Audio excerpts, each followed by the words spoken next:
Guys এখন আমি চা খেতে বসেছি। হ্যাঁ দেখতেই পাচ্ছ মুড়ি খাচ্ছি। আর একজন শরীর খারাপ, আমি চা মুড়ি সব করে নিয়ে এসে দিলাম, খেলো। কোন ফাঁকে গিয়ে বললো আমি বাথরুমে যাচ্ছি, সেই বাথরুম করতে গিয়ে এখন কি করেছে সেটা চলো তোমাদেরকে দেখাই। কি হয়েছে দেখো, চাটুর মধ্যে চাটু দাও দাও করে আগুন ধরিয়ে দিয়ে চলে এসেছে নাকি। দেখো যাচ্ছি, চলো। কি অদ্ভুত এ অন্ধকার, কিচ্ছু দেখা যাচ্ছে না গাইস। এই দেখো, দাঁড়াও আগে দেখাই, সরো তুমি। দেখো গাইস কি অবস্থা, এখানে চাটু দিয়ে গেছে। এই চাটু এমনি এমনি আগুন ধরিয়ে দিয়ে গেছে। কি কারণে হাসছো কেন, কি কারণে দিয়েছো এটা? আমি মোবাইলে চার্জ দেব।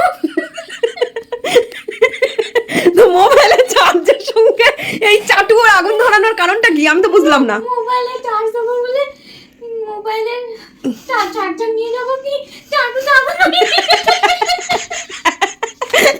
মোবাইলের চার্জার নিতে এসে চাটুতে আগুন লাগিয়ে দিয়ে আবার চলে গেছে। এসছিল এবার তোকে নিয়ে এসেছি, তুই দাঁড়িয়ে থাক। তুই এখানে দাঁড়িয়ে থাক, দাঁড়িয়ে থেকে চাটু নিয়ে দিয়ে দেব। না তুমি আমাকে বলে আসলে আমি বাথরুম করে আসছি। দাঁড়া মামন, চাটা রাখ, আমি বাথরুম করে আসি। তুমি আবার এখানে এসছো কি করতে? আমি ভাবলাম কি মোবাইলে চার্জ নেই, তাই মোবাইলে চার্জার নিতে এসেছে, সেটা মাথাতে নেই, না নিয়ে চাটুতে আগুন ধরে দিয়ে চলে।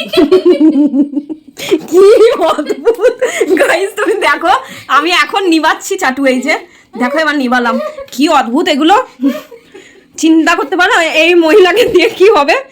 হ্যাঁ আমি বলেছি না আমার বয়স বাড়ছে। এটা কি দেখেছিস? কি করছে গাইস? এটা কি দেখেছিস? আমি কাজে চলে গেলে তখন কি হবে? তখন আমি তুমি তো সিলিন্ডার পাস্ট করে দেবা। না, তখন কি করবো? এখন তো তুমি বলেছি না আমার বয়স বাড়ছে।